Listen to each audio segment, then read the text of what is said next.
The last major hurricane to make landfall in the Tampa Bay area was in 1921. That's almost a century ago. Jeff Glor is in St. Pete Beach, Florida, just outside the mouth of Tampa Bay. It is expected to take a direct hit from the storm overnight. Jeff, good morning.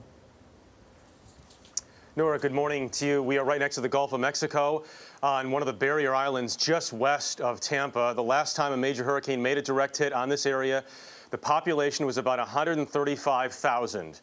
Now it's closer to 3 million, 20 times as many people. That is still less than the population of South Florida, which is getting pounded by Hurricane Irma this morning. The biggest concern right now is for the Florida Keys, the eye wall getting very close to that low-lying chain of islands. Thousands of people have been evacuated, but others have stayed behind. Elaine Quijano is watching the situation there. She is in Florida City, the last town on the mainland before you get to the Keys. Elaine, good morning. Good morning to you, Jeff. Again, the story here out of Florida City at this hour continues to be the wind and the rain. I have to tell you, just in the last 30 minutes or so, the winds have started to really pick up where it is difficult at times to stand because these are hurricane force gusts that we are feeling. Very easy to get toppled over, frankly, with some of these gusts have been really intense. I want to just give you a little bit of a look around here. This is the scene, palm fronds down, the kind of thing that we'll likely be seeing all throughout this particular area. You mentioned where we are right now. Let's take a look at the second camera. Overseas Highway is just over my shoulder there in the distance. That is also Route 1, the only way in and out of the Florida Keys. And at the end of that road lies Key West. After 42 bridges, the city of Key West now hunkered down. There was a mandatory evacuation for the Keys, but in Key West and other communities, many people decided not to leave. The powerful winds and soaking rains promised by Hurricane Irma have arrived in South Florida, from Key Largo all the way down to Key West.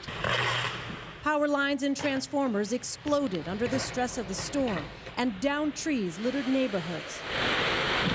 Mandatory evacuations were issued for the Keys days ago, but some people chose to ride out the storm. Monroe County Sheriff Rick Ramsey took refuge in a shelter in Marathon in the heart of the Keys, alongside other worried Floridians. Right now we have no power anywhere in the county. Power is totally out. I've seen a lot of people who just weren't going to leave no matter what. They're just here to ride it out. I've seen a lot of people that were borderline crying, wishing they would have left. And then I've asked a lot of them, why didn't you leave? And they said, I didn't think it'd be that bad. But most people, I think, have come to the conclusion that they should have left. Getting wild.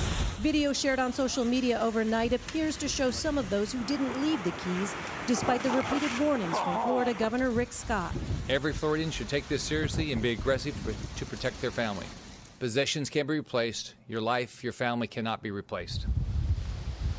And back here in Florida City in the Homestead area where, again, the winds have really begun to pick up. Residents that I've spoken with here, both in the Homestead area and also folks who evacuated the Keys, say this storm to them feels different. There are people that I've spoken with who are here where we're staying who said they haven't evacuated in the past, but because of what they were seeing and because of the warnings that were out there, they felt this particular hurricane was something that could not be taking a chance on. They felt they had to get out, and they are worried. One man from Marathon told me that he is all but certain the first floor of his home is going to be gone when he returns, hopefully later this week.